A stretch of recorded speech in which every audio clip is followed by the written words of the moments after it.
చెప్తున్నాడు. ఎవరిని గురించి? అయ్యో వేషధారులైన శాస్త్రులారా, ఇక్కడ ఎవరున్నారు?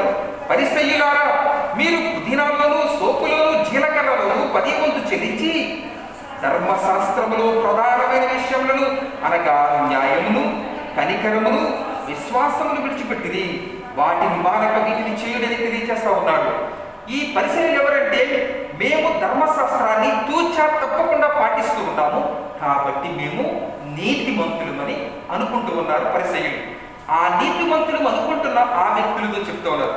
ఎస్, మీరు ఎగ్జాక్ట్గా ధర్మశాస్త్రం ఏం చెప్తుందో ఆ 10వ వంతు విషయంలో చక్కగా చేస్తూ ఉన్నారు, వెరీ గుడ్.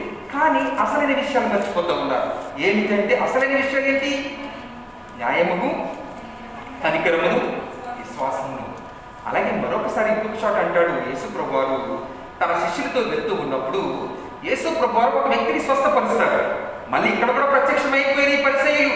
ఈ పరిసయ్యులు అంటే ఎవరో యేసు ప్రభుకి వ్యతిరేకమైనటువంటి వ్యక్తులు కాదు, సొంత జనాంగమే, యూదులే. ఈ పరిసయ్యులు ఎవరో మీకు తెలియజేస్తారు. అయితే అక్కడ కూడా ఏమంటా ఉన్నారంటే, ఏమంటా ఉన్నారు?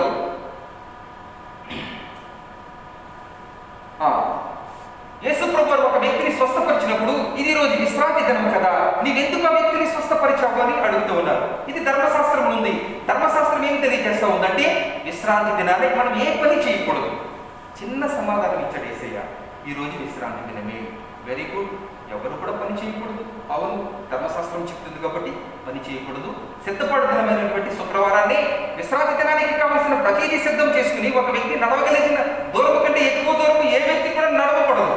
అది వాస్తవమే. అయితే యేసుప్రభు ఏమన్నారంటే, ఒకవేళ ఈ విశ్రాంతి దినమే నీ కుమారుడు నువ్వు చూస్తూ ఉండగా గొయ్యిలో పడతాడు, అప్పుడు నీవు నీ కుమారుని తీస్తావా తీయవా అని అడిగాడు.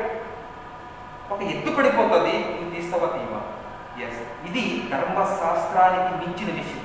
ఈ పరిసయ్యులు ఎక్కడ ఆగిపోతున్నారంటే, ఈరోజు విశ్రాంతి దినము మనము తీయకూడదని ఆగిపోతూ ఉన్నాడు. యేసు ప్రభు అంతకంటే మించి ఆలోచన చేస్తూ ఉన్నాడు. ధర్మశాస్త్రానికి మించింది ఏమిటి తెలుసా? ఆ వ్యక్తి ప్రాణాన్ని రక్షించడం అనేటప్పటికి వారు ఏమీ కూడా మాట్లాడలేని పరిస్థితిలో ఆ పరిసయ్యులు వెళ్ళిపోయిన సందర్భాన్ని చూస్తాం. ఈ విధంగా యేసు ప్రభు చేసే ప్రతి పనిలో కూడా అడుగడుగున యేసు ప్రభుని ప్రశ్నిస్తూ ఉన్నారు. అయ్యా, ఎవరు ఈ పరిసయ్యులని కనుక ఆలోచన చేస్తే, పరిసయ్యులైనటువంటి వారు అలనాడు రోమన్ సామ్రాజ్యానికి యూదులకు మధ్యలో ఉండి వీరు ఏం చేస్తూ ఉండేవారంటే, ఒక రకమైన యూదుల అధికారులు ఈ పరిసయ్యులైనటువంటి వారు. వీరు ఏం చేస్తూ ఉండేవారంటే, యూదులందరూ కూడా క్రైస్తవ సమాజాలుగా కూడి ఆరాధిస్తున్న సమయంలో వీరు వాక్యాన్ని చదువుతూ వారికి బోధిస్తూ ఉండేవారు.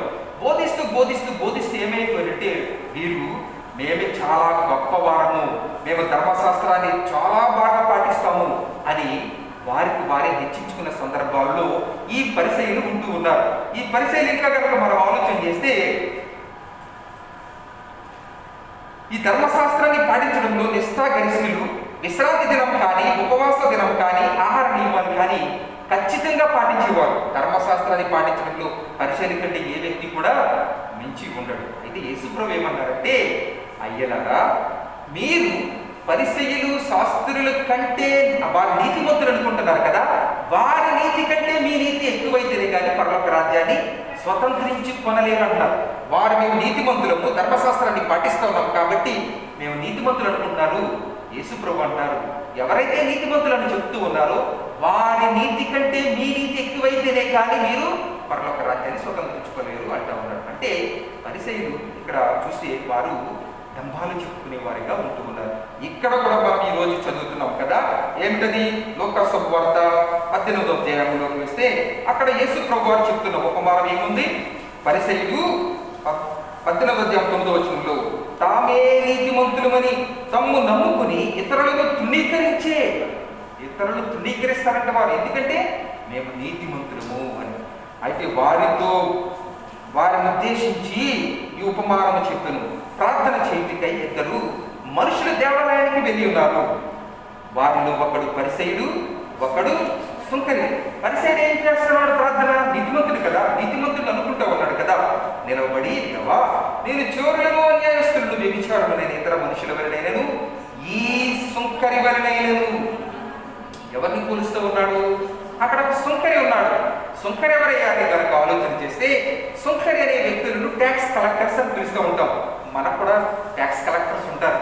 మన గ్రామంలో కనుక మనం చూస్తే ఏ వ్యక్తి అయినా తేగలు అమ్ముకుంటున్నాడు అనుకోండి, మనకు తెలిసిన ఎగ్జాంపుల్, ఆ వ్యక్తి దగ్గరికి ఆయన ఇచ్చేస్తాడు. నీవు మా ఊర్లో తేగలు అమ్ముకుంటున్నావు కదా, నీకు ప్రాఫిట్ వస్తుంది కదా, ఆ ప్రాఫిట్లోంచి ఈరోజు కనీసం 20 రూపీస్ గ్రామ పంచాయతీ కట్టాలి. That is tax collecting. అలాగే ఆ దేశంలో కూడా ఏంటంటే సుంకర్లు ఉన్నారు. సుంకర్లు అంటే ట్యాక్స్ కలెక్టర్. ఈ సుంకర్ ఎవరు